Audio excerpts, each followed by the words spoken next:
پیارے بچوں، حسن اس وقت بہت چھوٹا تھا جب اس کی والدہ اسے اکیلا چھوڑ کر اس دنیا سے چلی گئی تھیں۔ ستیلی ماں کی مسلسل مار پیٹ اور ہر وقت برا بھلا کہنے نے اسے انتہائی ڈھیٹ اور بالکل بے حس بنا دیا تھا، اسی لیے وہ ہر کسی سے جھگڑتا رہتا تھا۔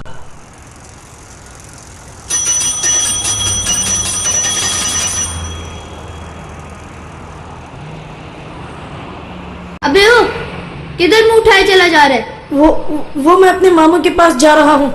اچھا زیادہ باتیں نہ بنا، اپنی سائیکل دے، ذرا میں چکر لگا کر آؤں۔ لیکن مجھے دیر ہو جائے گی اور ماموں بھی کھانے پر انتظار کر رہے ہوں گے۔ حسن نے ارشد کی ایک نہ سنی اور سائیکل لے کر فرار ہو گیا، اور 1 گھنٹے بعد آ کر سائیکل ارشد کے سامنے زمین پر پھینکتے ہوئے بولا، لے، اور خبردار جو میرے گھر تک بات پہنچائی تیری کھال کھینچ لوں گا میں۔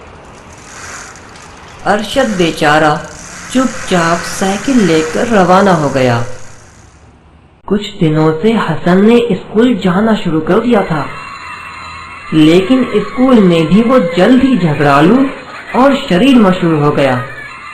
ارے وہ دیکھو حسن آ رہا ہے، چھوڑو یار، اس کی طرف مت دیکھو، یہ تو ہے ہی جھگڑالو، ہمیں بھی بدنام کروا دے گا۔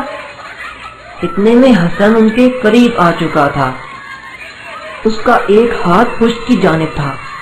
اس نے آتے ہی اپنے پشت پر رکھے ہوئے ہاتھ میں پکڑی چھپکلی ان دونوں پر پھینک دی۔ آخر ہم نے تمہارا کیا بگاڑا ہے؟ کیوں تم ہمیں تنگ کر رہے ہو؟ بکواس بند کر، ورنہ مکہ مار کر تمہارے دانت توڑ دوں گا، سمجھے؟ واہ بھائی واہ، الٹا چور کوتوال کو ڈانٹے۔ میں تمہیں ہرگز نہیں چھوڑوں گا۔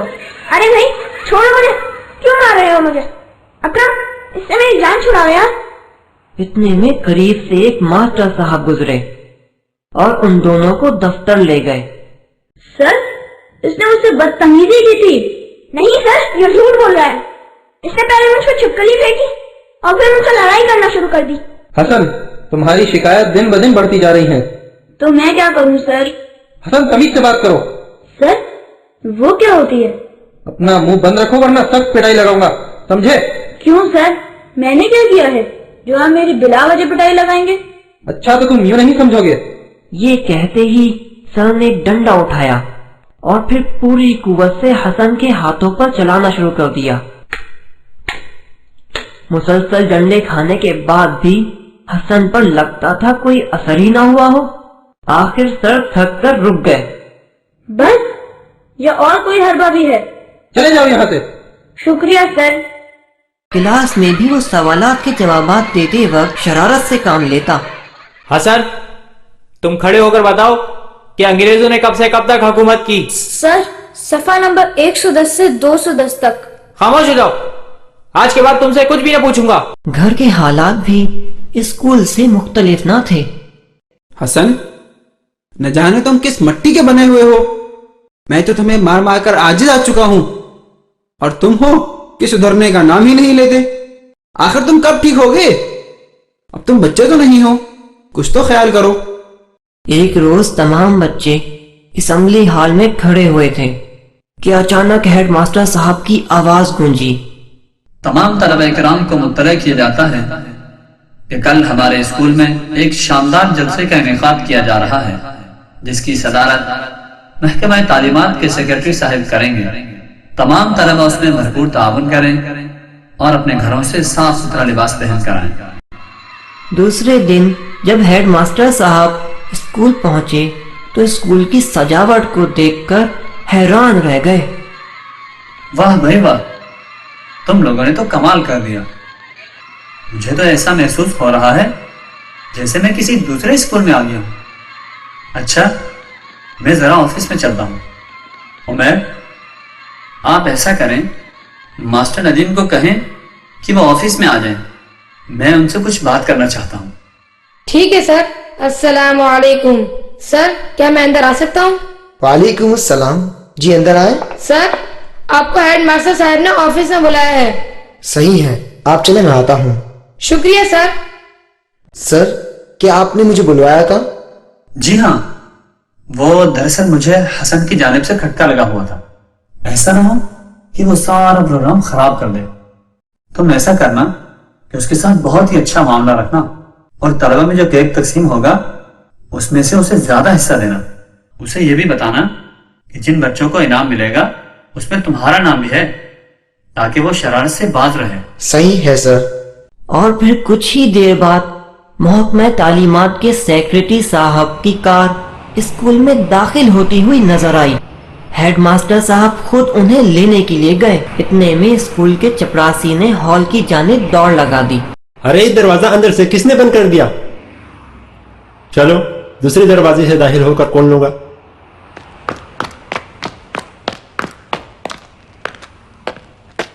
اوہو, یہ دروازہ بھی بند ہے. شاید پچھلا دروازہ کھلا ہوگا. اوہ میرے اللہ, پچھلے دروازے پر تالا کس نے لگا دیا ہے؟ اب کیا ہوگا؟ چپراسی گھبرایا ہوا ہیڈ ماسٹر صاحب کے پاس آیا اور انہیں اشارے سے اپنی طرف متوجہ کیا. کیا بات ہے بھائی, اتنے پریشان کیوں ہو؟ وہ سر, کسی نے حال کے دونوں دروازے اندر سے بند کر دیے اور پچھلے دروازے کو بھی تالا لگا دیا ہے. اف میرے اللہ, یہ ضرور حسن کی شرارت ہے. خیر تم ایسا کرو, تالا توڑ ڈالو. پھر وہ سیکریٹری صاحب کی طرف متوجہ ہوئے اور ان کی توجہ باغ کی طرف کروا کر بولے, سر آپ ایک نظر باغ پر بھی ڈال لیجیے. اوہ ہاں, کیوں نہیں, بالکل بالکل. اس کے بعد ماسٹر صاحب انہیں لے کر ہال کی طرف چل دیے. پھر میں سیکریٹری صاحب نے اپنی تقریر میں ہیڈ ماسٹر صاحب کی خوب تعریف کی. مجھے فخر ہے کہ ہمارے اس ملک میں ہیڈ ماسٹر حذیفہ صاحب جیسے لوگ بھی موجود ہیں. واقعی ہمارے ملک و ملت کا قابل فخر سرمایہ ہے. سیکریٹری صاحب ہیڈ ماسٹر صاحب کی خوب تعریف کر رہے تھے, لیکن ہیڈ ماسٹر صاحب حسن کے معاملے میں اپنی ناکامی پر بہت شرمندہ تھے. اگلے دن انہوں نے حسن کو آفس میں بلوا کر پوچھا, حسن, یس سر. تم نے کل ایسی خراب حرکت کیوں کی؟ تم نے اتنا بھی نہ سوچا کہ اسکول بدنام ہوگا اور تمہارے اساتذہ کی بے عزتی ہوگی؟ سر میں نے بھی حرکت نہیں کی اور نہ ہی مجھے کسی بات کی کوئی خبر ہے. زبردستی مجھے پھنسانے کی کوشش کی جا رہی ہے سر. حسن جھوٹ مت بولو, مجھے سب معلوم ہے. سر یہ تو وہی بات ہے کہ بد سے بدنام برا. میں کہتا ہوں خاموش ہو جاؤ, مجھے تمہاری کوئی بات نہیں سننی. یہ کہتے ہی ماسٹر صاحب نے ڈنڈا اٹھایا اور حسن کے ہاتھوں پر برسانے لگے. ایک دن حسن بیٹھا ہوا سوچ رہا تھا, اس مرتبہ کوئی ایسا کام کرنا چاہیے کہ ہیڈ ماسٹر صاحب سے اپنی مار کا بدلہ چکایا جا سکے. لیکن میں کروں تو کیا کروں؟ ارے واہ, زبردست آئیڈیا, اب تو مزہ ہی آ جائے گا. اپنے منصوبے کو عملی جامہ پہنانے کے لیے چھٹی کے وقت وہ باتھ روم میں چھپ گیا.